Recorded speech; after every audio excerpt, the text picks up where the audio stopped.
नमस्कार दोस्तों, आज हम लोग डिस्कस करेंगे पौधे एवं जंतु में जनन। बड़ा ही महत्वपूर्ण टॉपिक है। बोर्ड एग्जाम्स में बहुत अलग अलग तरह से यहाँ से प्रश्न बनते हैं और प्रतियोगी परीक्षाओं के लिए भी एक सामान्य जानकारी से भरा वीडियो है। अगर जो लोग सबसे पहली बार जुड़ रहे हैं चैनल से, वो चैनल को सब्सक्राइब करें, वीडियो को शेयर करें और लाइक करें। चलिए हम लोग देखते हैं। वीडियो की उपयोगिता इस बात पर निर्भर करेगी कि आप कितना कंटेंट हमारे साथ गेन करते हैं। तो एक एक करके, चूँकि एक लंबा सेशन होगा, हम लोग धीरे धीरे बातों को आगे बढ़ाते हैं। सबसे पहले हम ये देखेंगे कि जनन के प्रकार कितने हैं और जनन कितने तरह से होता है, किस प्रकार से है, सबको डिटेल में समझेंगे। पौधों में जनन देखेंगे, फिर जंतुओं में देखेंगे। एक एक करके हम लोग पूरे सेशन को बहुत अच्छे से कंप्लीट करेंगे। चलिए हमारे साथ जुड़े रहिए। तो जनन के प्रकार में सबसे पहले हम लोग क्या देखेंगे बच्चों? तो सबसे पहले हम लोग देखेंगे अलैंगिक जनन, एसेक्सुअल रिप्रोडक्शन। अलैंगिक जनन, एक जीव आनुवांशिक रूप से समान संततियां उत्पन्न करते हैं। एक जीव आनुवांशिक रूप से समान संततियां उत्पन्न करते हैं। इसमें लैंगिक जनन नहीं होता, मतलब सेक्सुअल रिप्रोडक्शन नहीं है। यहाँ पर एक जीव आनुवांशिक रूप से अपने समान संततियों को उत्पन्न करते हैं मतलब उन्हें एसेक्सुअल रिप्रोडक्शन के थ्रू, इनमें कुछ पादप हैं, जीवाणु हैं, इनको इसमें शामिल किया गया है। ठीक, अभी हम डिटेल में एसेक्सुअल रिप्रोडक्शन को देखेंगे। कैसे पौधों में जनन हो रहा है, पादपों में हो रहा है, जीवाणुओं में हो रहा है, उसको हम समझेंगे। बस इतना समझ लीजिए कि जब कोई जीवाणु या पादप अपने समान संतति उत्पन्न करता है तो वो अलैंगिक जनन के थ्रू ही करता है, मतलब वो अलैंगिक जनन के द्वारा ही करता है। चलिए थोड़ा और आगे बढ़ेंगे। लैंगिक जनन को देखते हैं। क्या देखते हैं? लैंगिक जनन को, सेक्सुअल रिप्रोडक्शन को। दो जीवों की भागीदारी से नया जीव बनता है। उसमें एक जीव था ना, इसमें क्या है? दो जीवों की भागीदारी से। उसमें एक जीव ही अपने समान संतति उत्पन्न कर लेता है। किसमें? लैंगिक जनन में। अभी लैंगिक जनन में आपने क्या देखा? एक जीव, क्या लिखा गया है? एक जीव आनुवांशिक रूप से समान संततियाँ उत्पन्न करते हैं, तो वो अलैंगिक जनन है। उसमें दो अलग अलग सेक्सुअल ऑर्गन्स या सेक्स ऑर्गन भाग नहीं लेते हैं। ठीक है, एक ही जीव है, उसमें आनुवांशिक रूप से अपने समान संततियाँ उत्पन्न करने की क्षमता होती है, तो वो अलैंगिक जनन है। लेकिन वहीं पर अगर मैं लैंगिक जनन की बात करूँगा, तो अगर मैं लैंगिक जनन की बात करेंगे हम लोग, तो इसमें दो जीव भागीदारी लेते हैं। कितने कितने जीव भागीदारी लेंगे? तो दो जीव भागीदारी लेंगे और नया जीव बनाएंगे। इसमें मनुष्य आते हैं, कुछ पादप भी हैं, मनुष्य हैं, कुछ पादप हैं, कुछ पशु हैं, पक्षी हैं, ये सब है जो इसके अंतर्गत जनन करते हैं और इसके अंतर्गत अपनी संततियों को उत्पन्न करते हैं। आइए सबसे पहले अलैंगिक जनन को हम लोग क्लियर कट देखते हैं। अलैंगिक जनन, asexual process.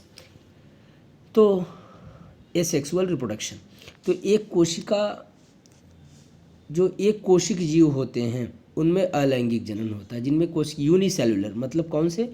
Unicellular. English medium students भी देखते जाएंगे कैसे। जो यूनिसेलुलर है,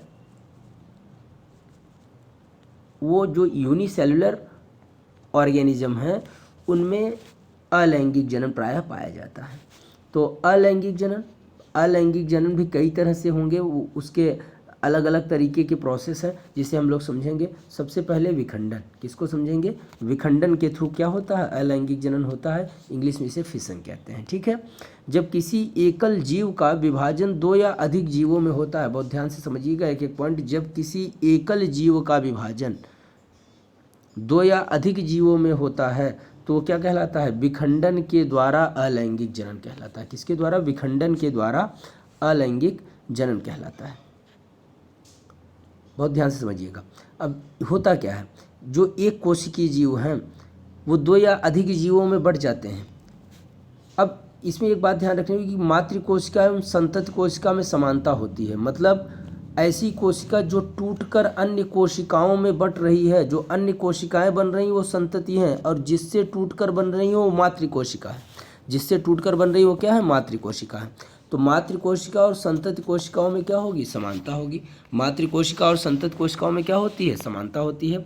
चलिए विखंडन के प्रकार देख लेते हैं कि विखंडन कितने तरह से हो सकते हैं। मैं बहुत ध्यान से समझिएगा एक एक बात को। मैंने कहा अलैंगिक जनन, और अलैंगिक जनन यूनिसेलुलर ऑर्गेनिज्म में ज़्यादा होता है, मतलब एक कोश की जो जीव हैं उनमें देखने को मिलता है, और उनमें एक प्रोसेस है विखंडन। विखंडन के द्वारा एक कोशिका कई भागों में बढ़ जाती है और वो अलग अलग जीवों का रूप धारण कर लेती है। तो ये प्रक्रिया विखंडन कहलाती है। विखंडन कितने तरह के होते हैं? आइए वन बाय वन देख लेते हैं। तो विखंडन के प्रकार देखते हैं, टाइप्स ऑफ फिजन। तो पहला क्या है? पहला है बाइनरी फिजन, द्विखंडन, बाइनरी फिजन। जनन की वह प्रक्रिया जिसमें एकल जीव टूटकर दो संततियों में, बहुत सिंपल है। द्विखंडन मतलब बाइनरी फिजन मतलब एकल जीव टूटकर दो संततियों का निर्माण करेगा। कितनी संततियों का करेगा? दो संततियों का। तो जनन की ऐसी प्रक्रिया जिसमें एक एकल जीव टूटकर दो संततियों का निर्माण करता है, वो क्या कहलाता है? द्विखंडन कहलाता है। अनेक जीवाणु तथा प्रोटोजोआ इसके उदाहरण हैं जो द्विखंडन प्रक्रिया से जनन करते हैं। चलिए थोड़ा और आगे बढ़ेंगे।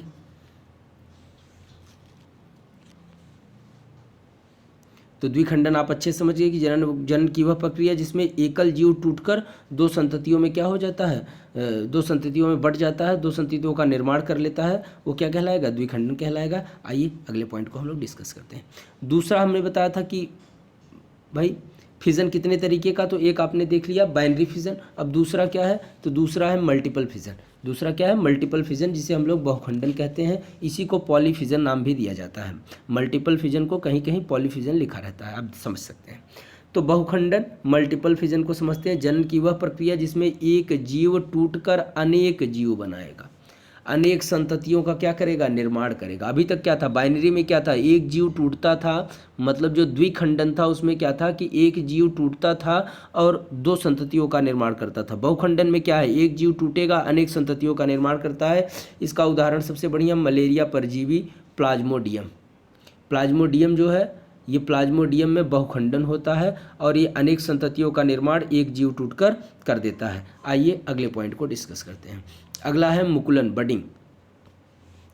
बडिंग के थ्रू भी कैसे जनन होता है? तो यीस्ट जैसी कोशिकाओं में छोटे मुकुल बड उभर कर कोशिका से अलग हो जाते हैं तथा स्वतंत्र रूप से वृद्धि करते हैं। मसला ये है कि यीस्ट वगैरह में कोशिकाओं में एक बड बन जाता है। क्या बन जाता है? बड। वो जो बड बनता है ऐसे उभर जाएगा। बड क्या बन जाएगा? ऐसे उभर जाएगा। यीस्ट से में कोशिकाओं से ऐसे बड बन जाते हैं, ये उभर जाएंगे, जो मूल कोशिका से थोड़ा अलग हो जाते हैं, मूल कोशिका से अलग हो जाते हैं। बाद में ये जो बड बने होते हैं यही स्वतंत्र रूप से वृद्धि करने लगते हैं और वो एक प्रकार से नए जीव का रूप धारण कर लेते हैं। इसे मुकुलन कहते हैं, मतलब बडिंग कहते हैं। तो यीस्ट जैसी कोशिका में छोटे बड बन जाते हैं, बाद में ये बड अपने आप विकसित होने लगते हैं और अलग हो जाते हैं और एक नए जीव का रूप धारण कर लेते हैं। तो ये तो थे अलैंगिक जनन। बहुधा आप कैसे देखते हैं तो आपको देखने को मिल गया, और ख़ास तौर पर यूनिसेल्युलर ऑर्गेनिजम्स में।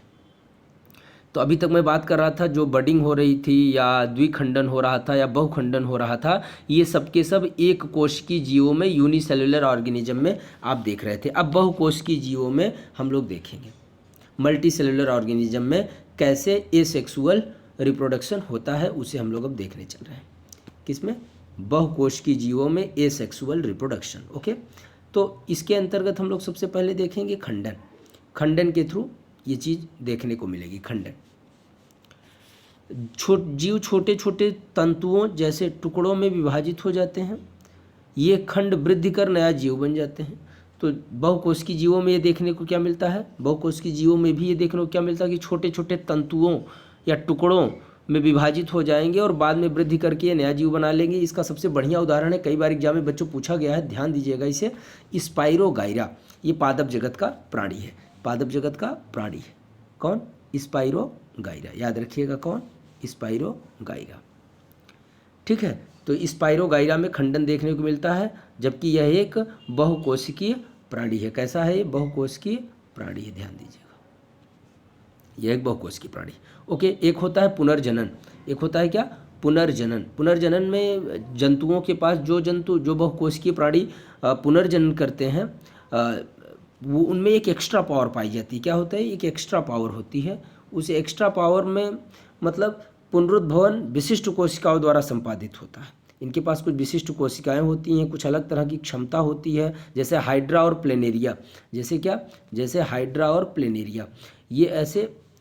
ये ऐसे बहुकोशिकीय प्राणी हैं जो अगर काट दिए जाएं अलग अलग भागों में, ऐसे जैसे एक सामान्य प्राणी को किसी धारदार चीज़ से काट दिया जाए, तो हाइड्रा वगैरह को भी अगर काट दिया जाए, प्लेनेरिया को अगर काट दिया जाए, तो ये एक नया जीव बन जाता है। उस कटे हुए भाग में ही उनके जीवन संभव हो जाता है।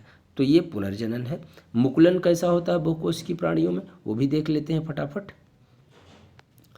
तो जीव के शरीर से मुकुल या उभार वृद्धि करता है और नन्हे जीव में बदल जाता है। ये बहुकोशिकीय प्राणियों में और यूनिसेलुलर में भी ये ऐसा ही होता था कि कोशिकाओं में एक विशेष प्रकार का, जीव में एक विशेष प्रकार का उभार होगा और वह उभार विकसित होने लगेगा और एक नन्हे जीव में स्वयं बदल जाएगा, अलग हो जाएगा। मुकुल पूर्ण विकसित होकर जनक से अलग होकर स्वतंत्र जीव बन जाते हैं। पहले ही बता दिया कि ये जो मुकुल, जो उभार होते हैं, अगर ये ज़्यादा विकसित हो जाते हैं तो अपने पेरेंट सेल से अलग हो जाते हैं और वहाँ से अलग होकर एक नए जीव का ये रूप धारण कर लेते हैं। इसका भी सबसे बढ़िया उदाहरण कौन है? हाइड्रा है। चलिए आगे बढ़ते हैं, अच्छे से देखते रहिए, एक बात बहुत अच्छे से आपको समझ में आने वाला है। एक है वेजिटेटिव प्रोपेगेशन, मतलब कायिक प्रवर्धन। बड़ा इंपॉर्टेंट टॉपिक ये भी है, याद रखिएगा। पौधों के कुछ भाग जैसे जड़, तना तथा पत्तियां नए पौधे, मतलब प्रवर्ध मतलब इनमें वृद्धि हो जाती है और एक नए पौधों को उत्पन्न करते हैं। कौन कौन? जड़, तना, पत्तियां नए पौधों को उत्पन्न करते हैं। जैसे कोई पौधा है, उसका तना जमीन से लग गया और वो जमीन से लगने के बाद ही जमीन में ही वो एक नया पौधे का निर्माण कर लेगा, ऐसा आपने देखा है। तो ये वेजिटेटिव प्रोपेगेशन है। ये क्या है? वेजिटेटिव प्रोपेगेशन है। ऐसा पत्तियों के साथ भी है, कुछ जड़ें भी हैं विकसित होकर अलग से एक नया पेड़ बना लेती हैं। तो ये सब वेजिटेटिव प्रोपेगेशन के अंतर्गत आता है, कायिक प्रवर्धन के अंतर्गत आता है। चलिए हम लोग बात करते हैं कतरन की। कटिंग्स, टहनियों, जड़ों अथवा पत्तियों से काटे गए टुकड़ों द्वारा, जैसे टहनियाँ हैं, जड़ हैं, पत्तियों से इनको कुछ टुकड़े काट लीजिए, काट करके अलग से लगा दीजिए। तो अलग से लगा देंगे तो वो भी एक नए पौधे का रूप धारण कर लेगा, एक नए ऑर्गेनिज्म के रूप में वो विकसित हो जाएगा। इसमें गन्ने आते हैं, इसका सबसे बढ़िया गन्ना उदाहरण है। खट्टे कुछ फल भी हैं, रसभरी वगैरह है। तो ये कतरन के थ्रू भी, कटिंग के थ्रू भी आप क्या करते हैं? नए पौधे प्राप्त कर लेते हैं, इनके समान नई संतति आ जाती है। गन्ना इसका सबसे सर्वोत्तम उदाहरण है। गन्ना काट करके अलग से लगाया जाता है, उसको कतरन करके, कटिंग करके, और एक नए पौधे का रूप धारण कर लेता है। चलिए आगे बढ़ते हैं। कलम बांधना, ग्राफ्टिंग, जिसे हम लोग क्या कहते हैं? ग्राफ्टिंग। एक ही जात के दो पौधों को आपस में जोड़ना। एक ही जात के दो पौधे, उन्हें क्या कर दीजिए? ग्राफ्ट कर दीजिए, कलम बांध दीजिए उनका, तो वो उसी में विकसित हो जाएंगे। वो क्या हो जाएंगे? उसी में विकसित हो जाएंगे। इसके अंतर्गत सेब, खुबानी, आड़ू, खट्टे फल, अंगूर आदि आते हैं। कलम बांधने के तहत, ग्राफ्टिंग के तहत आप एक ही जात के दो पौधे, उन्हें ग्राफ्ट कर दीजिए, उन्हें आपस में जोड़ दीजिए, तो एक नए प्रकार के संततियों को उत्पन्न करते हैं। आइए कुछ कायिक प्रवर्धन की विशेषताएं हम लोग देखते हैं। वेजिटेटिव प्रोपेगेशन की क्या विशेषताएं हैं, आइए जरा सा फटाफट समझ लेते हैं। कायिक प्रवर्धन की क्या विशेषता है? तो फल व फूल जल्दी उग जाते हैं कायिक प्रवर्धन से। बहुत अच्छी बात है, क्योंकि हमें बीज को उगाना, पहले अंकुरित करना, ये सब तमाम काम नहीं करने पड़ते। कायिक प्रवर्धन के थ्रू जल्दी फल और फूल उग जाते हैं। बिना बीज वाले पादपों को भी उगा सकते हैं। क्यों? टहनियों से हम पौधा बना ले रहे हैं, तो बीज की हमें ज़रूरत ही नहीं है। संतत में जनक पादप के सभी गुण होते हैं। ये बात भी एकदम क्लियर है कि जो संतत बन रही है, जनक पादप के सभी गुण होंगे, चूँकि उसी पादप को एज इट इज़ हम लोग नए प्लांट में ढाल रहे हैं, चाहे उसकी टहनियों से, चाहे उसके तनों से, और चाहे उसकी पत्तियों से। नए पादपों के जीवित रहने की दर लगभग 100% होती है। ये बात भी बिल्कुल सही है। मतलब उनके नए पौधों के रूप में विकसित होने की जो दर है वो काफ़ी 100% होती है। चलिए आगे बढ़ते हैं। कायिक प्रवर्धन की कुछ कमियां भी हैं। जैसे कमियां क्या हैं, क्या इसके ड्रॉबैक हैं? किसी एक पौधे को रोग हो तो सभी पौधों को लग जाता है, बिल्कुल सही बात है। विकास होने की संभावना ज़्यादा नहीं होती। इनके विकास का एक दायरा सीमित हो जाता है कायिक प्रवर्धन के द्वारा, ये असीमित वृद्धि नहीं प्राप्त कर सकते हैं। चलिए आगे बढ़ते हैं। बीजाणु समासंग को देखते हैं। राइजोपस के कवक जाल में बीजाणु वृद्धि करके राइजोपस के नए जीव उत्पन्न करते हैं। बीजाणु के चारों तरफ एक भित्ति होती है जो प्रतिकूल परिस्थितियों में इसकी रक्षा करती है। मसला सिंपल सा है भैया, राइजोपस जो कवक है, इसके जाल में बीजाणु वृद्धि करते हैं। ये जो बीजाणु होते हैं, वृद्धि करके राइजोपस के नए जीव उत्पन्न कर लेते हैं। इनके चारों तरफ एक भित्ति, एक पतली सी दीवार होती है, आच्छादित रहता है, जिससे चूँकि इन नए, मतलब जो राइजोपस के नए जीव उत्पन्न हो रहे हैं, इनकी हर परिस्थितियों में वो रक्षा करता है। चलिए आगे बढ़ते हैं, नेक्स्ट वीडियो को डिस्कस करते हैं। पुष्पी पादपों में लैंगिक जनन, यहाँ से प्रश्न आपके यहाँ बनता है, ध्यान दीजिएगा। ये एक एक बात बहुत अच्छे से समझने लायक है कि पुष्पी पादपों में किस प्रकार से लैंगिक जनन होता है। तो देखिए, पहले तो आप पुष्प को समझिए। कई कई पुष्प एक लिंगी होते हैं, कई कई उभयलिंगी होते हैं, ठीक है ना। कई कई एक लिंगी होते हैं और कई कई क्या क्या होते हैं, उभयलिंगी होते हैं। तो बहुत ध्यान से समझना है। अब एक लिंगी में या तो स्त्री केसर होगा या तो पुंकेसर होगा, मतलब या तो स्टामेन होगा या तो स्टामेन होगा या तो कार्पेल होगा, ठीक है। ये बात ध्यान में रखिएगा यहाँ पर कि या तो स्टामेन होगा या तो क्या होगा, कार्पेल होगा। एक ही कोई होगा एक लिंगी पुष्प में, जबकि उभयलिंगी पुष्प में दोनों ही होंगे, स्त्री केसर भी होगा और पुंकेसर भी होगा, स्टामेन भी होगा और कार्पेल भी होगा, ठीक है। तो ये याद रखिएगा। तो उभयलिंगी मतलब जिसमें दो लिंग हो, मतलब जो बाइनरी सेक्सुअल ऑर्गन जिसमें हो, और एक लिंगी मतलब जिसमें या तो स्त्री केसर हो या तो पुंकेसर हो, मतलब स्टामेन हो या तो आपका कार्पेल हो। चलिए आगे बढ़ते हैं। और इसकी अभी अभी बहुत ओवरव्यू लेना है हमें, इसके बारे में समझना क्या होता है पुंकेसर, जान लीजिए क्या होता है स्त्री केसर, तब आप इनके बीच फर्टिलाइजेशन को अच्छे से समझ पाएंगे। पौधों में या पुष्पी पौधों में कैसे फर्टिलाइजेशन होते हैं। तो सबसे पहले बात कर लेते हैं। चलिए पुंकेसर आपको समझा देता हूँ कि स्टामेन क्या है। स्टामेन को अच्छे से हमारे साथ समझ लीजिए। ये है हमारा स्टामेन। स्टामेन ये आप देख लीजिए, जो आकृति मैंने बनाई है इसमें रेड डॉट्स आपको दिख रहे हैं। जो रेड डॉट्स दिख रहे हैं ये पराग कण है। ये क्या है, पराग कण है।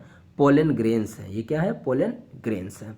यही आप आगे देखोगे फर्टिलाइजेशन में भाग लेंगे, निषेचन में भाग लेंगे। और ये पूरा जो कोश बना हुआ है ऐसे, इसी को हम लोग पराग कोश कहते हैं। इसी को क्या कहते हैं, पराग कोश कहते हैं। और ये जो आप देख रहे हो ऐसे तंतु टाइप्स बना है, ये तंतु है आपका, जिसे हम लोग तंतु कहते हैं। तंतु मतलब एक टहनी नुमा ऐसी आकृति जो आप देख रहे हैं, ये तंतु हो गया। अब एक बात समझने की, परागकण में दो चीज़ें हैं, आप समझ सकते हैं। परागकण में क्या पाया जाता है, केंद्रक पाया जाता है। इसकी बहुत ज़रूरत नहीं है, लेकिन आप सामान्यतः समझते रहिए कि परागकण और परागकोश में क्या पाया जाता है, परागकण। इतना आप जान लीजिए बहुत है। पुंकेसर है, पुंकेसर में परागकोश है, परागकोश के अंदर परागकण, यही परागकण निषेचन में भाग लेगा। ये बात जानते रहिए। परागकण के अंदर क्या होता है ये जानना चाहे तो उसके अंदर केंद्रक होता है एक, और नर युग्मक की दो कोशिकाएं होती हैं। नर युग्मक की क्या होती हैं, दो कोशिकाएं होती हैं, मतलब मेल गैमेट्स दो होते हैं। ये कितने होते हैं, दो होते हैं, ठीक है, याद रखिएगा। ये यहाँ नीचे मैंने फिगर में डिस्कस भी कर दिया है। ये देखिए जो पिंक कलर में आप देख रहे हैं ये नर युग्मक कोशिकाएं हैं दो। ये दो क्या है, नर युग्मक कोशिकाएं हैं। और एक ये देखिए कायिक केंद्रक है आपका, ये कायिक केंद्रक है। मतलब किसी भी पोलन ग्रेन में परागकण में एक केंद्रक होगा और दो नर युग्मक होंगे। इसी को पुंकेसर कहा जाता है। इस पूरे सिस्टम को आप समझ चुके हैं। वैसे सरल भाषा में और बता दूं आपको, परागकोश के अंदर परागकण रहता है, बस इतना जान लीजिए। पुंकेसर में दो नर युग्मक पाए जाते हैं और एक केंद्रक। ओके, चलिए अभी आप देखेंगे ये किस प्रकार से निषेचन में भाग लेगा। आइए हम स्त्री केसर या कार्पेल को समझते हैं। इसको समझते हैं, कार्पेल को समझते हैं, स्त्री केसर को समझते हैं। ये जो एक सेकंड, ये जो स्त्री केसर है, यहाँ थोड़ा हटा देता हूँ। हाँ, स्त्री केसर को समझते हैं।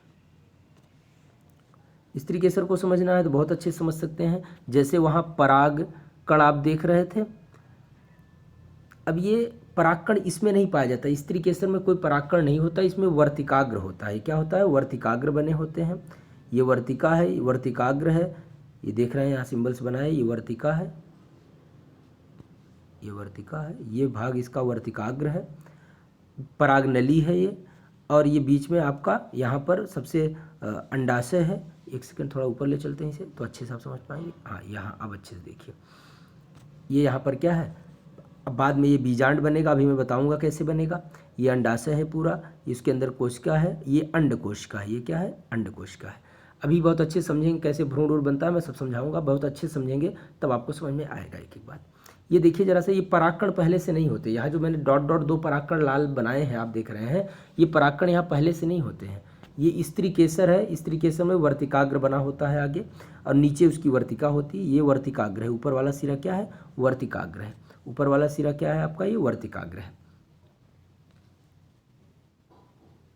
तो ये जो ऊपर सिरा आपका वर्तिकाग्र है, आपका जो भी स्त्री केसर में जो भी परागकण आएंगे, परागकण आने के बहुत तरीके हो सकते हैं। हवा से उड़ करके पुंकेसर से परागकण स्त्री केसर पर चले आए, बारिश या पानी के झोंकों के साथ पुंकेसर से परागकण स्त्री केसर के वर्तिकाग्र पर आ जाए, या बटरफ्लाई वगैरह हैं, जीव जंतु हैं, कीड़े मकोड़े हैं, कीट पतंगे हैं, वो बैठते हैं तो वहाँ से परागकण उनके पैरों में मुंह में चिपक करके किसी तरीके से वो आकर स्त्री केसर पर बैठ जाए, स्त्री केसर के वर्तिकाग्र पर आ जाए तो यहाँ आ जाती है। तो वो इस प्रकार से किसी भी तरीके से वो पुंकेसर का जो परागकण है वो आ जाता है कहाँ पर बच्चों, तो आ जाता है देखो स्त्री केसर पर। जैसे ही वो स्त्री केसर पर आता है नीचे जाता है, ये परागनली है, परागनली है ना, ये देख रहा परागनली, ये हरे कलर में जो बनी हुई है, इसी परागनली से वो कुल मिलाकर के ओवरी के पास पहुंच जाती है और यहीं पर वो बीजांड का निर्माण करती है, यहीं पर उसका निषेचन हो जाता है। क्या होता है, निषेचन होता है और बीजांड का रूप वो धारण कर लेती है। तो पुंकेसर से परागकण चला, स्त्री केसर के वर्तिकाग्र पर पहुंचा, उसका निषेचन हो जाता है और वो एक प्रकार से ये देखिए अंडाशय में जो अंडे हैं इनका निषेचन करता है और निषेचन करने के बाद भ्रूण बनाता है। क्या बनाता है, भ्रूण बनाता है। ये देखिए यही आपका भ्रूण है। भ्रूण कौन सा है इसमें, तो ये जो एकदम डार्क कलर में मैंने छोटा सा बनाया ये भ्रूण है। इसके ऊपर भ्रूण पोष बने होते हैं। क्या बने होते हैं, भ्रूण पोष। ये भ्रूण पोष शब्द से ही लग रहा है जो भ्रूण का पोषण करे, यहाँ पर भ्रूण के पोषण की सामग्री होती है। ये जो भ्रूण पोष होता है भ्रूण का पोषण करता रहता है। भ्रूण एक दिन पोषण प्राप्त करते करते बीज बन जाता है। क्या बन जाता है, बीज बन जाता है और तब ये भ्रूण पोष क्या होता है, समाप्त हो जाता है। तब ये भ्रूण पोष क्या हो जाता है, समाप्त हो जाता है और बीज का क्या होता है, निर्माण हो जाता है। फिर से समझ लीजिए, जब किसी पुंकेसर से परागकण स्त्री केसर के वर्तिकाग्र पर पहुंचते हैं, फिर आगे चलकर अंडाशय में अंडे का निषेचन करते हैं जो बीजांड, और फिर वहाँ से एक भ्रूण बनता है। क्या होता है, अंडाशय के जो बीजांड होते हैं उनका निषेचन करता है, फिर वहाँ से एक भ्रूण बनता है। भ्रूण के चारों तरफ भ्रूणपोष होते हैं। भ्रूणपोष उस भ्रूण का पोषण करते हैं और नए बीज का रूप इस प्रकार से भ्रूण धारण कर लेता है। और इस प्रकार से आपने पूरी प्रक्रिया देख लिया कि पुंकेसर स्त्री केसर में किस प्रकार से निषेचन होता है। चलिए थोड़ा और आगे बढ़ते हैं, चीज़ें एकदम क्लियर कट है। अब जितनी बातें मैंने अभी ऊपर आपको समझाई हैं एक एक करके मैंने उसको डिस्कस भी कर दिया है कि आप अच्छे से नोट्स भी बना लें। ये पूरी प्रक्रिया तो मैंने आपको समझा दिया है, नीचे मैंने उसको डिस्कस भी कर दिया। जैसे परागकण क्या होते हैं, तो परागकणों का पुंकेसर के परागण क्या होता है, पॉलिनेशन क्या होता है, ये समझ लीजिए। तो परागकण का पुंकेसर के परागकोश से स्त्री केसर के वर्तिकाग्र तक स्थानांतरण होना ही परागण कहलाता है। मैंने यही बता दिया कि किसी पुंकेसर के जो एक तरीके से पुंकेसर का जो परागकोश होता है उस कोश में परागकण पाए जाते हैं। वो परागकण किसी तरीके से स्त्री केसर के वर्तिकाग्र तक पहुंच जाते हैं, तो इसी को हम लोग पॉलिनेशन बोलते हैं, परागण बोलते हैं। परागण दो तरह का होता है, आगे हम लोग डिस्कस कर रहे हैं इसे। परागण कितने तरह का होता है, दो तरह का होता है, बहुत अच्छे से समझिएगा। एक होता है स्वपरागण, एक होता है परपरागण, सेल्फ पॉलिनेशन और क्रॉस पॉलिनेशन। तो जो सेल्फ पॉलिनेशन होता है वो बहुत आसान है समझना। यदि परागकणों का स्थानांतरण उसी पुष्प के वर्तिकाग्र पर हो तो वह स्वपरागण, मतलब एक ही पुष्प है उसी में कई होता है ना, मैंने बता दिया कि वो एक ही पौधे में स्त्री केसर भी होगा पुंकेसर भी होगा। तो यदि एक ही पौधा है, एक ही पुष्प है, एक ही पुष्प के पुंकेसर से निकलकर परागकण उसी पुष्प के स्त्री केसर के वर्तिकाग्र पर पहुंच जाए तो इसे स्वपरागण कहते हैं। क्या कहते हैं, स्वपरागण। मतलब पुष्प एक ही है, उसी के पुंकेसर से स्टामेन से निकलकर परागकण कहाँ पहुंच जाए, स्त्री केसर में के वर्तिकाग्र पर पहुंच जाए। स्त्री केसर के कहाँ पहुंच जाए, वर्तिकाग्र पर पहुंच जाए। पुष्प एक ही होना चाहिए, तो ये क्या कहलाता है, स्वपरागण कहलाता है, सेल्फ पॉलिनेशन कहलाता है। वहीं पर अगर मैं बात करूं परपरागण की, क्रॉस पॉलिनेशन की, तो एक पुष्प के परागकण दूसरे पुष्प के वर्तिकाग्र पर जाते हैं। अब की बार पुष्प एक ही नहीं है, एक पुष्प किसी दूसरे पौधे का है, दूसरा पुष्प दूसरे पौधे का, या दूसरा कोई अलग पुष्प है। एक पुष्प से निकलकर परागकण मतलब पुंकेसर से निकलकर परागकण दूसरे पुष्प के स्त्री केसर के वर्तिकाग्र पर पहुंच जाते हैं अगर, तो इसे परपरागण कहते हैं, क्रॉस पॉलिनेशन कहते हैं। आइए आगे बढ़ते हैं। अब बात पहुंच गई है मानव में लैंगिक जनन की। मैंने पौधों में किस प्रकार से, पादप में कैसे जनन होता है, एसेक्सुअल और सेक्सुअल दोनों को हम लोगों ने बाकायदा क्या कर लिया है, डिस्कस कर लिया है। कैसे पॉलिनेशन होता है बहुत अच्छे से आप समझ गए हैं। अच्छे से एक एक पॉइंट को देखिएगा, वीडियो को रोक करके देखिएगा, फिर भी अगर कोई दिक्कत रहती है तो रिपीट करके देखिएगा। और कोई दिक्कत आती है तो आप हमें कमेंट बॉक्स में ज़रूर बताइए। चलिए आगे बढ़ते हैं। मानव में लैंगिक जनन को हम लोग देखते हैं कि किस प्रकार से मनुष्यों में सेक्सुअल रिप्रोडक्शन होता है। देखिए, सेक्सुअल रिप्रोडक्शन की ओर बढ़ने से पहले उसकी जो प्री मेच्योर अवस्थाएं हैं उनको जानना बहुत ज़रूरी है, और एक एक करके उनके बारे में हम लोग क्या करते हैं, जानते हैं और समझते हैं। सबसे पहले प्यूबर्टी क्या है ये जानना अनिवार्य है। यौवनारंभ क्या है, प्यूबर्टी क्या है, ये जानना अनिवार्य है, और एक एक करके इसके बारे में हम लोग समझते हैं। तो प्यूबर्टी क्या है, यौवनारंभ क्या है? मानव में शारीरिक परिवर्तन की वह प्रक्रिया है जिसके द्वारा बच्चे बढ़कर प्रजनन में समर्थ हो जाते हैं। मतलब मनुष्य के जैसे कोई भी पहले शैशवावस्था आती है, शैशवावस्था के बाद बच्चे दुग्धपान करते हैं, बड़े होते हैं, आहार लेते हैं, पोषण लेते हैं, और पोषण लेते लेते उनके शरीर में एक आमूलचूल परिवर्तन धीरे धीरे आने लगता है, और वो इतने समर्थ हो जाते हैं कि वो प्रजनन में समर्थ हो जाते हैं, रिप्रोडक्शन में समर्थ हो जाते हैं। मतलब अपने ही समान वो संतति उत्पन्न करने योग्य शारीरिक रूप से हो जाते हैं। तो इसी को हम लोग प्यूबर्टी कहते हैं। क्या कहते हैं? यौवनारंभ कहते हैं। चलिए थोड़ा और आगे बढ़ते हैं। अब हम बात करते हैं किशोरावस्था की। बहुत ही माइनर डिफरेंस है यौवनारंभ में, मतलब प्यूबर्टी में, और एडोलेसेंस में। ठीक है ना? एडोलेसेंस और प्यूबर्टी में थोड़ा सा अंतर है, इसको समझ लीजिएगा। इसलिए मैंने यहाँ डिस्कस कर दिया कि किशोरावस्था और यौवनारंभ में क्या फ़र्क है। तो किशोरावस्था मतलब वह समयांतराल जिसमें मनुष्य के जननांगों के विकसित होने के साथ साथ मानसिक एवं भावनात्मक परिवर्तन भी आते हैं, वो किशोरावस्था कहलाते हैं।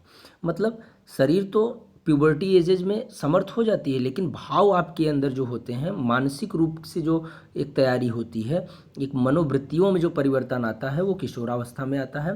तो एक प्रकार से सम्यक प्यूबर्टी और एडोलेसेंस मिलकर यूथ को एक स्ट्रेंथ देते हैं। वो भावनात्मक भी होता है, अलग अलग जेंडर के प्रति आकर्षण, एक अलग तरह से अपने आप को सहेजना, अपने आप को संवारना, ये सब के गुण भी विकसित होने लगते हैं। ये किशोरावस्था से सामान्य रूप से देखने को मिलता है। चलिए कुछ एक बातें हम लोग आगे बढ़ कर के एक एक स्टेप में देखते हैं। ये सब फटाफट टॉपिक हैं जिन्हें हम लोग फटाफट कंप्लीट कर लेते हैं। यौवनारंभ के दौरान लड़कियों एवं लड़कियों में होने वाले परिवर्तन को देख लेते हैं कि बॉयज एंड गर्ल्स में प्यूबर्टी के दौरान क्या चेंजेस देखने को मिलते हैं। ये चेंज मैं जो लिख रहा हूँ ये कॉमन चेंज है जो बॉयज और गर्ल्स दोनों में देखने को मिलता है। प्यूबर्टी के दौरान क्या चेंजेस बॉयज और गर्ल्स में कॉमनली देखने को मिलते हैं वो हम लोग देख लेते हैं, फटाफट देख लेते हैं। जैसे आर्मपिट एवं थाइस के मध्य जननांगी क्षेत्र में बालों का उगना, मतलब आर्मपिट मतलब काक, ये अंडर आर्म जिसे आप लोग कह सकते हैं, और थाइज के पास, जांघों के पास जननांगी क्षेत्रों में बाल उगने लगते हैं। ये कॉमन सा लक्षण है जो बॉयज और गर्ल्स दोनों में देखने को मिलता है। दूसरा, जननांगी क्षेत्र का रंग गहरा हो जाता है, डार्क कलर गेन करने लगते हैं। जो हमारे सेक्सुअल ऑर्गन्स होते हैं उनके इर्द गिर्द की जगहों में थोड़ा सा गहरे रंग का विकास देखने को मिलता है। जो हल्का रंग होता है वो धीरे धीरे गाढ़े रंग में परिवर्तित होने लगता है। चलिए थोड़ा और आगे बढ़ते हैं। पैर, हाथ एवं चेहरे पर भी महीन रोम आने लगते हैं, मतलब छोटे छोटे बाल, जो पतले बाल होते हैं उनका उद्भव शरीर, चेहरे और अन्य भागों पर होने लगता है। त्वचा का तैलीय हो जाना एवं कभी कभी मुहासे निकल आना, ऑयली फेसेज होने लगते हैं बच्चों के। कई बच्चे परेशान हो जाते हैं, इसकी दवा भी करने लगते हैं, लेकिन ये नेचुरली प्यूबर्टी एजेज में कॉमनली देखने को मिलता है। और कई बार ज़्यादा ऑयली फेस होने की वजह से मुहासे वगैरह भी निकलने लगते हैं। खान पान इत्यादि का ध्यान रखने पर इस पर काफ़ी हद तक सुधार किया जा सकता है। शरीर की संवेदनशीलता में वृद्धि होती है। संवेदनशीलता का मतलब एक तरीके से छूने और स्पर्श करने पर एक संवेदना महसूस होती है, जिससे व्यक्ति अपने आप को सुरक्षित रखने का क्या करता है, प्रयास करता है। चलिए आगे बढ़ते हैं। भिन्न भिन्न शारीरिक परिवर्तन, ये तो मैंने बताया जो बॉयज़ और गर्ल्स में एक समान परिवर्तन प्यूबर्टी एजेज में देखने को मिलते हैं। आइए हम देखते हैं कुछ भिन्न परिवर्तन भी होते हैं प्यूबर्टी में मतलब यौवनारंभ के दौरान।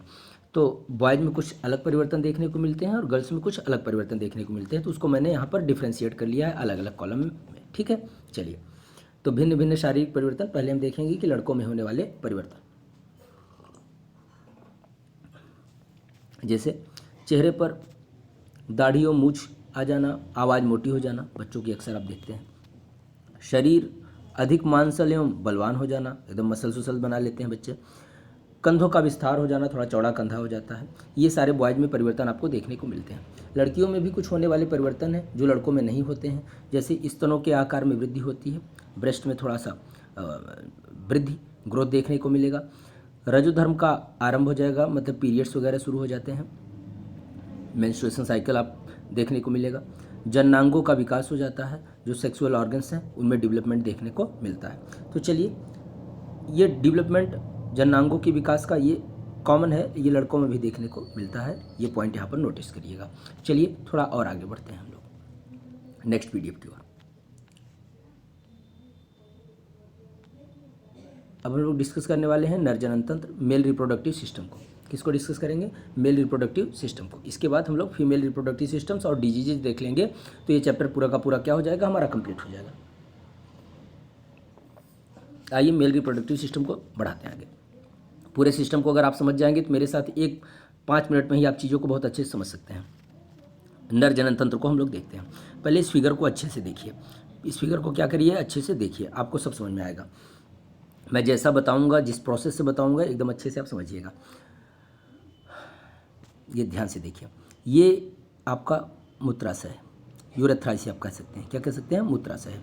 ये आपकी शुक्रवाहिनी है। अभी आप समझ जाएंगे कहाँ से कौन कैसे जा रहा है, एक एक बातें आप देख लेंगे। यहाँ पर जो मैंने येलो कलर से बनाया है, ये प्रोस्टेट ग्रंथि है, ये प्रोस्टेट ग्लैंड है। उसके बगल मैंने लाल कलर से बनाया है, ये शुक्राशय है। उसके नीचे हरे कलर का जो आप देख रहे हैं, ये मूत्र मार्ग है। और थोड़ा अगर नीचे आप जाएंगे तो ये पूरा का पूरा जो सिस्टम आप देख रहे हैं, इसे शिश्न कहते हैं, इंग्लिश में इसे पेनिस कहा जाता है।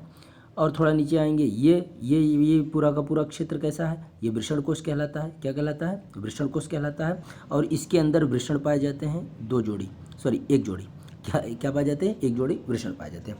इसी वृषण में कौन तैयार होता है? तो शुक्राणु तैयार होते हैं। कौन तैयार होता है? शुक्राणु तैयार होते हैं। बहुत सिंपल सा, एक बार फिर से मैं सबको इंट्रोड्यूस कराता हूँ। ये आप देख रहे हैं पूरा का पूरा ये क्षेत्र, ये वृषण कोश कहलाता है। इसके अंदर वृषण होते हैं एक जोड़ी, ये देखिए वृषण है। इन्हीं वृषण में कौन बनता है? शुक्राणु। शुक्राणु का मतलब स्पर्म बनते हैं। क्या बनते हैं? स्पर्म बनते हैं। तो स्पर्म बनते हैं किसके अंदर? वृषण के अंदर। ठीक है, बहुत अच्छे से समझते चलिएगा। चलिए, तो अब ये सब हो गया सिस्टम। ये आप देख रहे हो, ये यूरेथ्रा है, ये मूत्राशय है आपका। ये क्या है? मूत्राशय है। यहाँ से यूरिन ये आएगा और ये इसी के थ्रू यूरिन क्या होगा? बाहर निकल जाएगा। आप देख रहे हैं, ये बहुत अच्छे से समझते रहिएगा। यूरिन क्या है? आएगा और इस नली से क्या होगा? ये देखिए, शिश्न के अंदर से होते हुए क्या आ जाएगा? ये बाहर का रास्ता अपना लेगा। एक एक बात अच्छे से समझते जाइएगा। ये बाहर हो जाएगा आपका टॉयलेट। ठीक, अब बात फंसती है कि ये जो वृषण है, इसके अंदर क्या बन रहा है? शुक्राणु बन रहा है। ड्यूरिंग सेक्सुअल प्रोसेस ये क्या होगा? चूँकि ये बहुत छोटे छोटे होते हैं, इनकी संख्या बहुत ज़्यादा होती है। क्या होते हैं? बहुत छोटे छोटे होते हैं और इनकी संख्या बहुत ज़्यादा होती है। अब ये जो आप देख रहे हैं, ये शुक्र नली जो है, ये जो लाइन जा रही है, ऐसे शुक्र जाता है यहाँ से। चूँकि वृषण में क्या पाया जाएगा? शुक्राणु पाया जाएगा। ये शुक्राणु ये ऐसे इस नली के थ्रू क्या होगा? देखिए ध्यान से, ये नली के थ्रू ऐसे जाएगा। थोड़ा नीचे ला कर देखते हैं हम लोग। ये देखिएगा ध्यान से, यहाँ से क्या करेगा? ये शुक्राणु जाएगा, ये ऐसे, ये देखिए आया है ना, ये। और ये देखिए मूत्र नली से ही जो मूत्र मार्ग है, उसी से ये भी क्या होगा? शुक्राणु भी बाहर आएगा। मूत्र भी किसी से बाहर आ रहा है, मूत्र नली से ही बाहर आ गया, मूत्र मार्ग से ही बाहर आ रहा है। और शुक्राणु भी अंततः किससे बाहर आ रहा है? इसी मूत्र मार्ग से ही बाहर आ रहा है। लेकिन जब शुक्राणु आएगा तो मूत्र नहीं आएगा, मूत्र आएगा तो शुक्राणु नहीं आएगा। ये इन दोनों में सहमति की बात होती है। ठीक है ना? और ये दोनों अगर साथ में आते हैं तो ये एक प्रकार का रोग है जिसका इलाज संभव है, डॉक्टर के पास जाना चाहिए। तो ये आप चीज़ें देख पा रहे हैं बहुत अच्छे से। तो बस यही प्रक्रिया है कि सेक्सुअल प्रोसेस के दौरान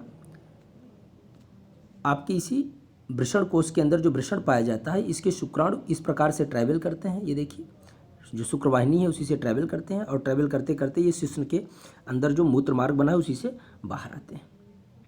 ठीक, ये इनका काम है।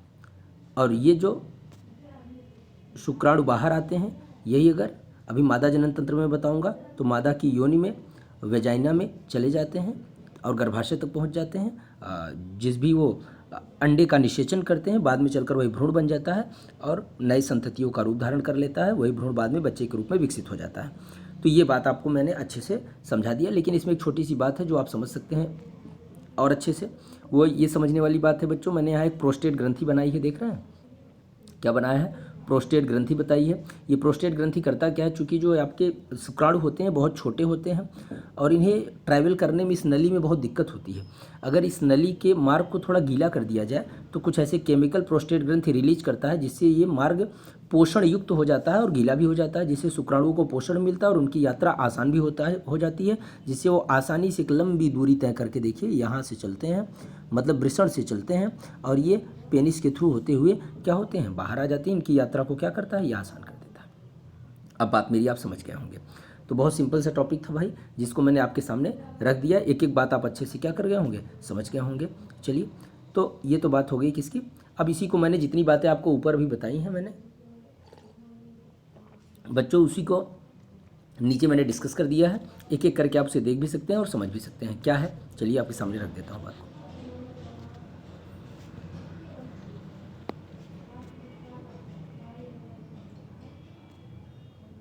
चलिए,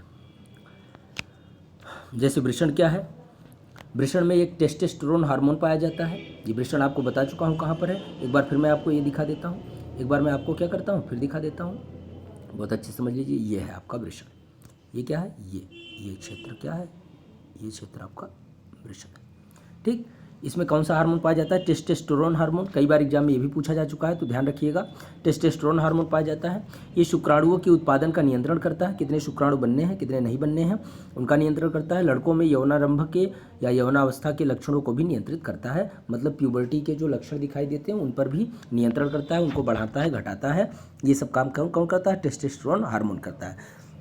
और ये टेस्टोस्टेरोन हार्मोन कहाँ पाया जाता है बच्चों, तो ये टेस्टोस्टेरोन हार्मोन आपके वृषण में पाया जाता है। एकदम क्लियर हो गई होगी बात। चलिए आगे बढ़ते हैं। शुक्राणुओं की गति शुक्रवाहिनियों द्वारा होती है। ये सारी बातें मैं पीछे बता चुका हूँ कि शुक्रवाहिनियों से होते हुए शुक्राणु क्या करते हैं, ट्रैवल करते हैं होता है। और शुक्रवाहिकाएं मूत्राशय में आने वाली नली से जुड़कर एक संयुक्त नली बनाती है। वो भी बता दिए कि आपकी शुक्रवाहिनी जो आती है वो मूत्र नली से मिल जाती है, क्योंकि शुक्राणु भी और मूत्र भी अंततः पेनिस के थ्रू ही बाहर आते हैं। ये बात भी हो गई। प्रोस्टेट तथा शुक्राशय अपने स्राव शुक्रवाहिका में डालते हैं, जिससे शुक्राणु एक तरल माध्यम में आ जाते हैं। इसके कारण इनका स्थानांतरण सरलता से हो जाता है। मैंने थोड़ी देर पहले ही बताया कि ये प्रोस्टेट ग्रंथि है क्या करती है, उस मार्ग को, उस नली को जो शुक्रवाहिनी है उसको क्या करती है, थोड़ा गीला कर देती है, जिससे इस शुक्राणु को ट्रैवल करने में, स्पर्म को ट्रैवल करने में दिक्कत नहीं होती, बहुत आसानी से एक स्थान से वो दूसरे स्थान पर चला जाता है। चलिए थोड़ा और आगे बढ़ते हैं।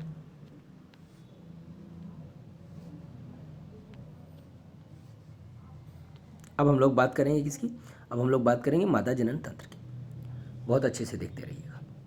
फीमेल रिप्रोडक्टिव ऑर्गन की हम लोग बात करेंगे, ठीक है। बहुत अच्छे समझ गए होंगे नर जनन तंत्र को। अब हम लोग मादा जनन तंत्र को देखेंगे, फीमेल रिप्रोडक्टिव ऑर्गन को देखने वाले हैं।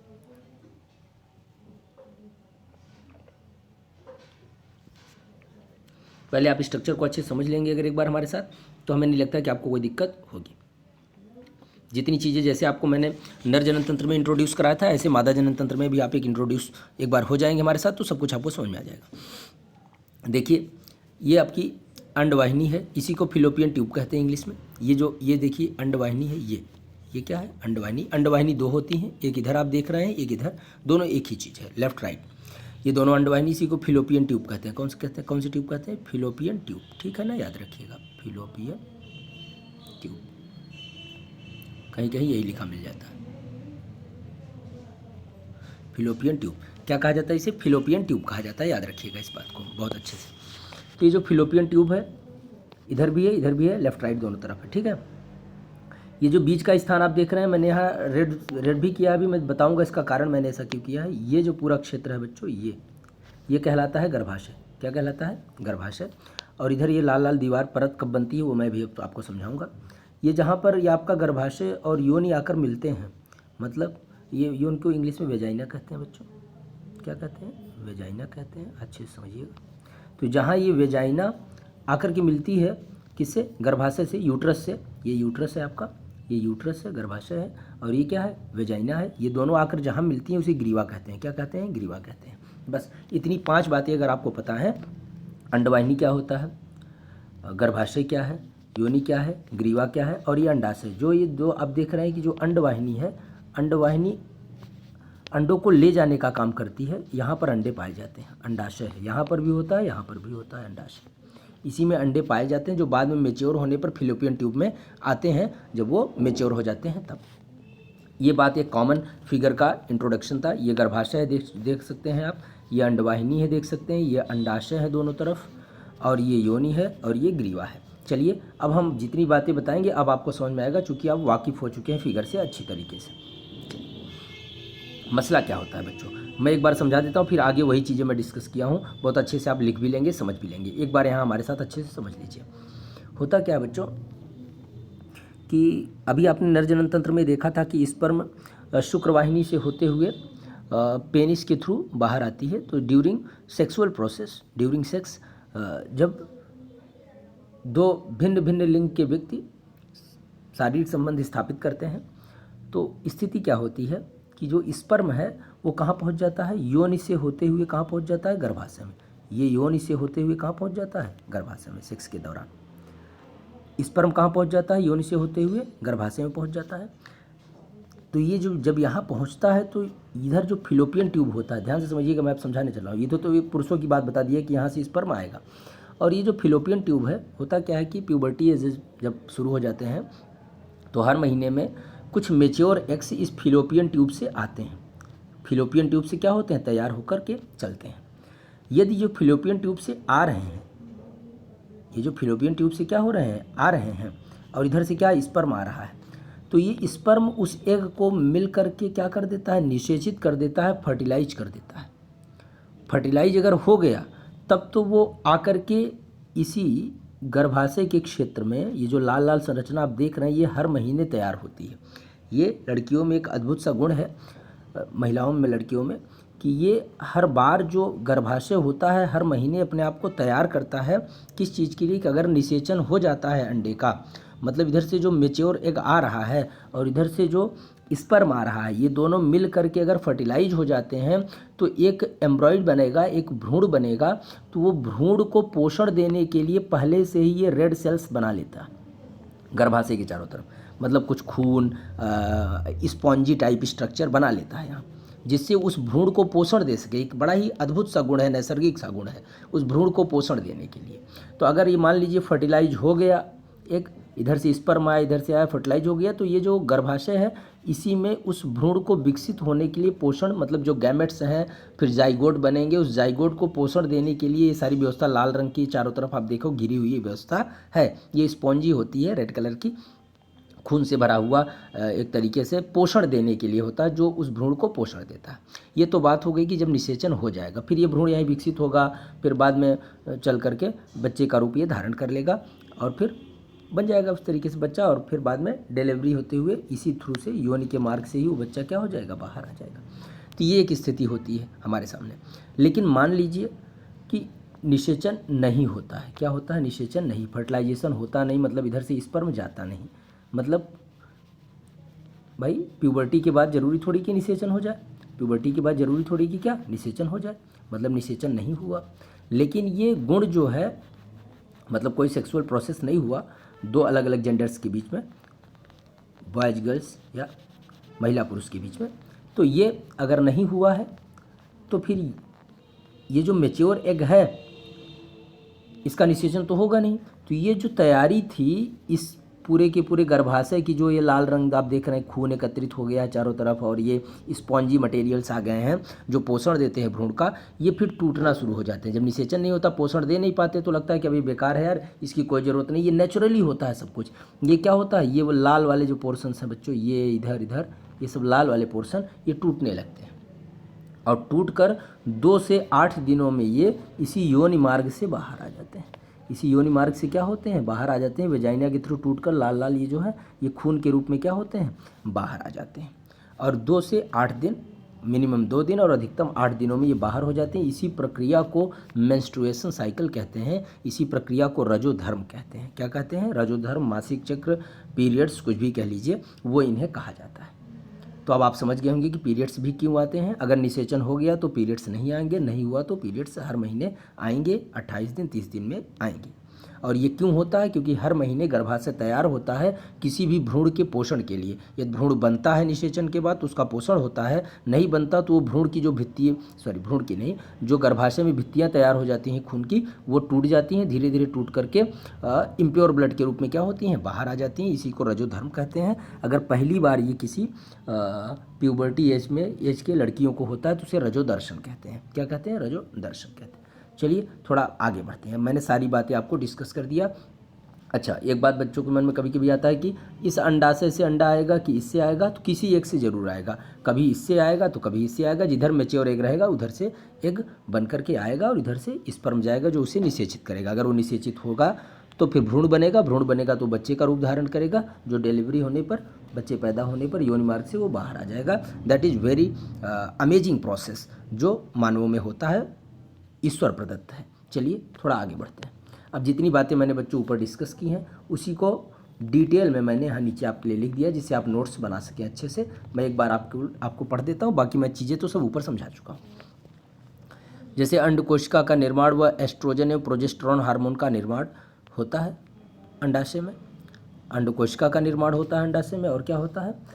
एस्ट्रोजन और प्रोजेस्टेरोन हार्मोन का निर्माण होता है। लड़की के जन्म के समय एक बड़ी अद्भुत बात है, जैसे स्पर्म जो लड़कों में बनता है तो स्पर्म एक तरीके से प्यूबर्टी के पहले से या प्यूबर्टी के दौरान बनना शुरू होता है, लेकिन लड़कियों में जो है, जो अंडाशय है उसमें अपरिपक्व बहुत सारे अंडे, हजारों अंडे बहुत पहले से रहते हैं जब वो जो लड़की जन्म लेती है तभी से, लेकिन परिपक्व नहीं होते। वो कैसे होते हैं? वो केवल अपरिपक्व होते हैं, परिपक्व नहीं होते। वो यौवनारंभ होने पर, प्यूबर्टी आने पर वो धीरे धीरे क्या होने लगते हैं? परिपक्व होने लगते हैं। धीरे धीरे क्या होते हैं? परिपक्व होने लगते हैं। 2 में से 1 अंडाशय द्वारा प्रतिमाह 1 अंड परिपक्व हो जाता है, जो पीछे मैंने बता दिया आपको। अंडवाहिका जो फेलोपियन ट्यूब होती है आपकी, ये फेलोपियन ट्यूब द्वारा यह अंडकोशिका गर्भाशय तक ले जाए जाते हैं। अंडवाहिका द्वारा ये अंडकोशिका गर्भाशय तक ले जाए जाते हैं, जहाँ पर अगर निषेचन होना है तो निषेचन होता है, नहीं तो फिर वो जो भित्तियाँ बनी होती हैं गर्भाशय की वो टूट करके ये 2 से 8 दिन में बाहर आ जाती हैं। एस्ट्रोजन हार्मोन स्त्रियों में, ये बड़ा बहुत इंपॉर्टेंट है, मैंने नोट में लिखा, कई बार एग्जाम में प्रतियोगी परीक्षाओं में भी बहुत पूछा जाता है। एस्ट्रोजन हार्मोन स्त्रियों में किशोरावस्था के समय आने वाले परिवर्तनों को नियंत्रित करता है। प्रोजेस्टेरोन गर्भधारण में सहायक है। दोनों ही बहुत ही महत्वपूर्ण बिंदु है बच्चों। प्रोजेस्टेरोन किस में सहायक है? तो गर्भधारण में, प्रेगनेंसी के लिए बड़ा ही सहायक होता है। दूसरा जो एस्ट्रोजन हार्मोन है, ये जो एस्ट्रोजन हार्मोन है ये स्त्रियों में किशोरावस्था, मतलब लड़कियों में किशोरावस्था के समय आने वाले परिवर्तनों को नियंत्रित करता है। एडोलसेंस एजेज में जो चेंजेज आते हैं उनको कंट्रोल करता है एस्ट्रोजन हार्मोन। और प्रोजेस्टेरोन हार्मोन जो है वो एक तरीके से प्रेगनेंसी में सहायक होता है। एक बात समझ लीजिए, प्लेसेंटा बड़ा ही इंपॉर्टेंट है। कई बार इसकी मतलब को आप नहीं समझ पाते कि प्लेसेंटा क्या है, तो प्लेसेंटा आपको मैं समझा देता हूँ। भ्रूण को प्लेसेंटा के माध्यम से माँ के रुधिर से पोषण मिलता है। ये बात याद रखिएगा। जो भ्रूण बनता है, अगर मान लीजिए अंडवाहिका से कोई मैच्योर एग आता है और इधर से स्पर्म जाता है, दोनों का निषेचन हो जाता है और भ्रूण बन जाता है, तो वो भ्रूण स्थापित हो जाता है गर्भाशय में, यूट्रस में स्थापित हो जाता है। अब उसको पोषण मिलेगा। अब तो पोषण उसको कैसे मिलता है? तो भ्रूण को प्लेसेंटा के माध्यम से ही पोषण मिलता है। प्लेसेंटा करता क्या है? रुधिर से पोषक तत्वों को लेकर के भ्रूण को देता है, एम्ब्रॉय को देता है। यह तस्तरी नुमा संरचना है जो गर्भाशय की भित्ति में धसी होती है।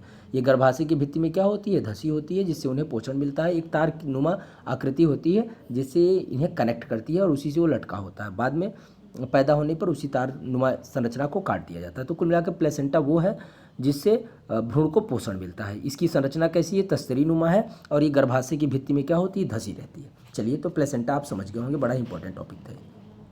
आइए अंतिम पीडीएफ डिस्कस कर लेते हैं और पूरे चैप्टर को यहीं पर समाप्त कर देते हैं। पूरे चैप्टर को क्या करते हैं? यहीं पर समाप्त कर देते हैं। इस पीडीएफ को हमारे साथ अच्छे से डिस्कस कर लीजिए, क्योंकि इसमें बहुत सारी बातें हैं जो मैंने आपको बताई। एक एक बातें नोट करिएगा। मैंने नोट्स बनाने के हिसाब से भी आपको चीज़ें बता दी हैं, जिससे सभी बच्चों को कहीं से कोई उनके मार्क्स कटने ना पाए। ये रजोधर्म या माहवारी क्या है, चूँकि मैंने पीछे बता दिया है आपको, एक बार फिर आप यहाँ पर पढ़ लीजिए। इसे पीरियड्स या मेंस्ट्रुएशन कहते हैं। तो अंडाशय प्रत्येक माह, पीछे मैं डिस्कस कर चुका इन सबको।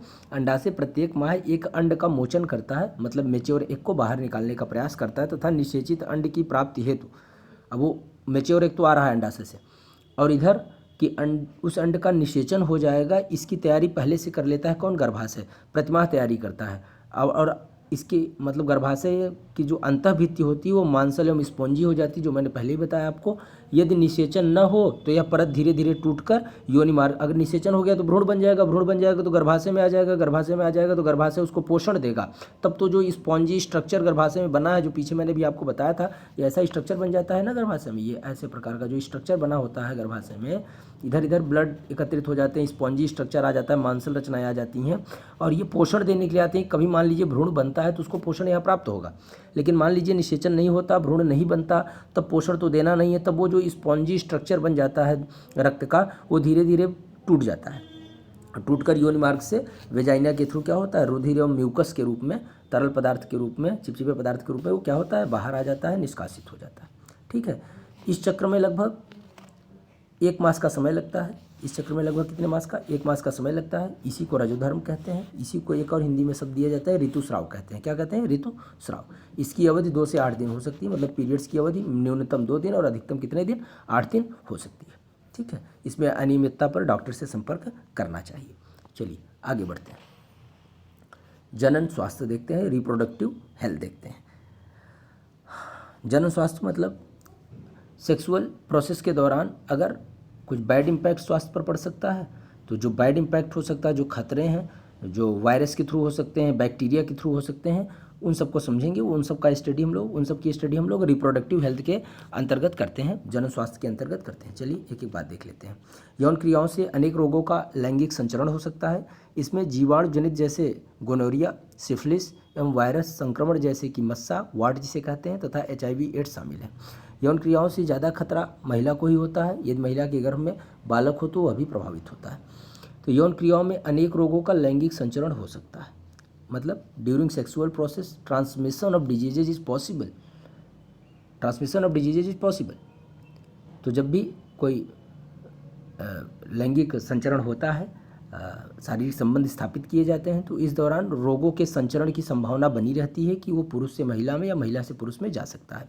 और बहुत तरीके के सेक्सुअल डिसीजेज हैं, जैसे गोनोरिया, सिफिलिस, ये सब हैं जो बैक्टीरिया से होते हैं, जीवाणु से होते हैं। वहीं वायरस से होने वाले रोग भी हैं, जैसे वार्ट या HIV एड्स, बड़ा ही खतरनाक है, जिसकी आज तक कोई पर्टिकुलर दवा विकसित नहीं हो सकी है।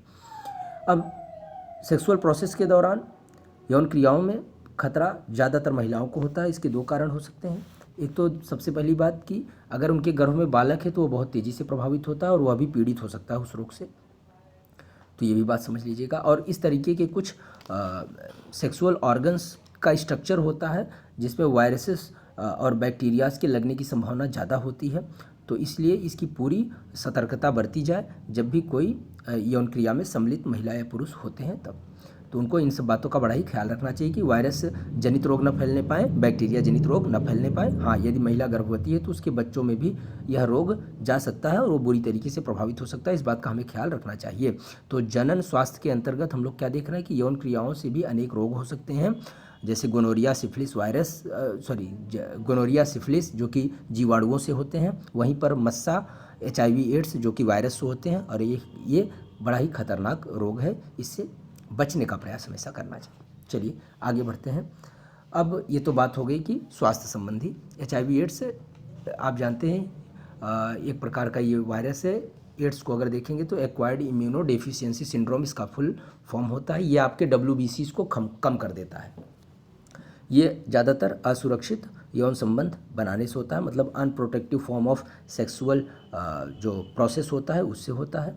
इससे बचने के तमाम तरीके हैं कि आप तमाम उपकरण जो सरकार द्वारा निर्देशित हैं उनको अपनाया जाए और असुरक्षित यौन संबंध से बचा जाए। जब भी हो तो प्रिवेंशन जरूर रखा जाए। एक तरीके के ऐसी चीज़ों का उपयोग किया जाए जिससे डायरेक्ट संपर्क में हमारे जननांग ना आए।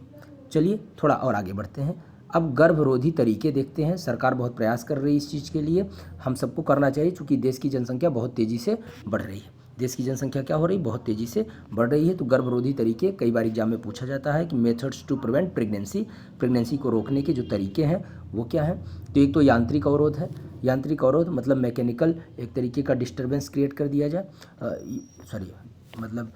यांत्रिक अवरोध का मतलब एक मैकेनिकल बैरियर बनाया जाए। मैकेनिकल बैरियर का मतलब होता है कि किसी उपकरण का प्रयोग कर लिया जाए जिससे कि स्पर्म और अंडे मिलने ना पाएँ, किसी भी तरीके से स्पर्म और एग क्या हो, मिलने ना पाएँ। अगर वो दोनों मिलेंगे नहीं तो उनका फर्टिलाइजेशन नहीं होगा, और फर्टिलाइजेशन नहीं होगा तो वो नए भ्रूण के रूप में विकसित नहीं हो सकता है। तो इसके लिए एक यांत्रिक अवरोध तरीका है। यांत्रिक अवरोध के तहत हम लोग कॉन्डोम अथवा यौन में रखने वाली अनेक युक्तियाँ, इसका मतलब ये हुआ कि यांत्रिक अवरोध के अंतर्गत सरकार भी इस बात का अनुरोध करती है कि during sexual process we have to make a proper and safe way. It means to say that we have to use condoms. हमें क्या करना चाहिए, कॉन्डोम का उपयोग करना चाहिए। और कॉन्डोम्स कई तरह के उपलब्ध हैं, चूँकि यौन में रखने वाली अनेक युक्तियाँ, मतलब उसका उपयोग महिलाएं भी कर सकती हैं, पुरुष भी कर सकते हैं। तो चलिए आगे बढ़ते हैं। कुछ दवाएं उपलब्ध हैं, इनका उपयोग सरकार भी सुरक्षित तरीके से करने की सलाह देती है। जैसे महिलाओं के शरीर में हार्मोन संतुलन के परिवर्तन के लिए दवाएं हैं जिससे अंडमोचन नहीं होता है। अब इसका मतलब ऐसे हार्मोनिकल चेंज पॉसिबल हैं या ऐसे हार्मोनिकल चेंज कर दिए जाते हैं दवाओं के द्वारा कि जिससे मेच्योर एग ही आगे नहीं आएगा, तो फिर उसका निषेचन कैसे होगा, उसका फर्टिलाइजेशन नहीं होगा। तो हार्मोनिकल बैलेंस हार्मोनिकल बैलेंस को डिस्टर्ब कर देता है कि जिससे मेच्योर एग आगे नहीं आ पाते हैं, और मेच्योर एग आगे नहीं आ पाते हैं तो फिर उनका फर्टिलाइजेशन नहीं हो पाता है।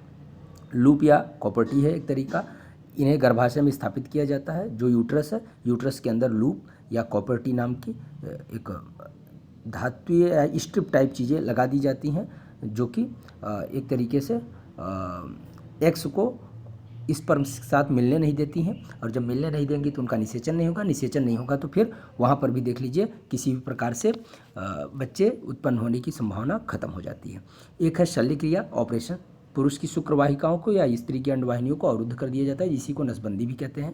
तो इसमें क्या है कि पुरुष की जो शुक्र वाहिकाएँ हैं जिससे स्पर्म जाता है उसी को काट करके बांध दिया जाता है या ब्लॉक कर दिया जाता है, तो जिससे स्पर्म अब जा नहीं पाएगा तो एक्स को वो एक तरीके से फर्टिलाइज नहीं कर पाएगा तो निसंदेह कोई भ्रूण नहीं बनेगा, और भ्रूण नहीं बनेगा तो बच्चे का विकास नहीं होगा। बिल्कुल यही काम स्त्रियों के अंडवाहिनी के साथ होता है। फिलोपियन ट्यूब को ही क्लॉट कर देते हैं, काट देते हैं, ऑपरेट कर देते हैं, तो जिससे कोई भी मेच्योर एग आगे नहीं आ पाता है। और मेच्योर एग आता नहीं है तो मेच्योर एग नहीं आएगा तो किसी भी तरीके से फिर स्पर्म से उसकी मुलाकात नहीं होगी, फिर उसका फर्टिलाइजेशन नहीं होगा, और फर्टिलाइजेशन नहीं होगा बच्चों तो किसी भी प्रकार से भ्रूण की उत्पत्ति नहीं होगी। एक अंतिम प्रक्रिया है जो कि सीमाओं में बधी हुई प्रक्रिया है, जिसे हम लोग अबॉर्शन कहते हैं, गर्भपात कहते हैं। यह शल्य क्रिया द्वारा अनचाहे गर्भ को हटाता है, लेकिन यह भी निषेचन के बाद केवल 22 हफ्ते तक ही संभव है। जो मेडिकल सर्कमस्टांसेस बताई गई हैं एबॉर्शन की, वो कितने 22 हफ्ते तक, किसके, फर्टिलाइजेशन के बाद। ये डॉक्टर के पूरे देख रेख में ही करना चाहिए। तो इस प्रकार से मैंने आपको मेथड्स टू प्रिवेंट प्रेगनेंसी भी समझा दिया। इस प्रकार से एक कंप्लीट सेशन हम लोगों ने एक वन शॉट में ही देख लिया, पूरा एक बार में हम लोगों ने देख लिया। पूरा चैप्टर हम लोगों ने बहुत अच्छे से डिस्कस कर लिया। इसको देखिएगा, क्योंकि बोर्ड एग्जाम नज़दीक है, बहुत अच्छे से एक बात समझिएगा। कोई दिक्कत हो तो हमें कॉन्टैक्ट करिएगा। देखिए कई बार पलट करके देखेंगे चीज़ों को, बार बार देखेंगे, जो चीज़ें होंगी बार बार नोट करेंगे। कोई ऐसी संभावना बनती है कि आपको नहीं समझ में आ रहा है तो आप हमें कमेंट बॉक्स में कमेंट करेंगे। यदि वीडियो आपको उपयोगी लगे तो अवश्य शेयर करिए और लाइक करिए, और चैनल से जुड़े रहिए। बहुत जल्दी हम लोग अगली वीडियो के साथ मिलेंगे। Take care, thank you so much.